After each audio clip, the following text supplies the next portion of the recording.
Hello and welcome to this edition of Tips and Tricks. Now today I'm going to be talking about how to set up a new bait casting reel.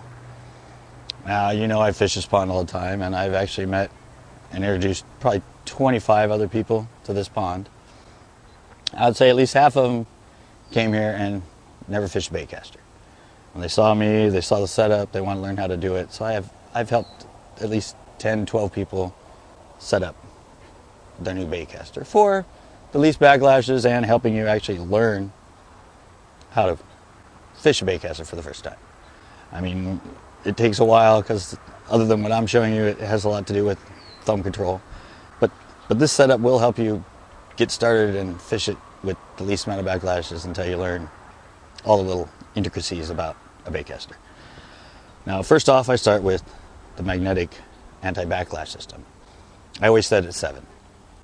I've been setting it at 7 since the invention of anti-backlash units, either magnetic or configural, on bass baits. Yes, I'm old enough, I've been fishing them before they even had the anti-backlash on them. But set that at 7.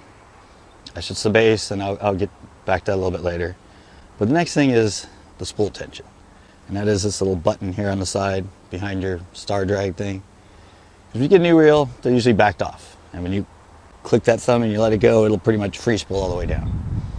What you want to do is tighten it up and tighten it up, and this tightening will have to be adjusted depending on which weight you have on your line. When you get it to a certain point, what you want is set it about, your rod up about 2 o'clock or so, click in your gear, and let that thing fall. Now when it hits the bottom, you want it to look like this. Just a little bit of an overspool. I mean, the spool might turn maybe 2 or 3 times, just bringing a little bit of line up off the spool. If you actually drop it and get it down there and it looks like this,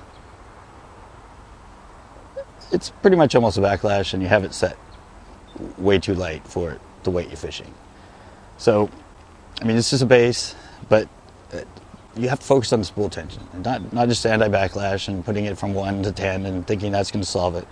Get that weight down and get it so when it hits after free spooling from like a 2 o'clock position and just overrolls a little bit, that's where you have it properly set up. Now, we get to why I put it at 7. I put it at 7 because that's a good place to start. Like I said, I've always put it there. It helps me cast. I can cast in almost any situation.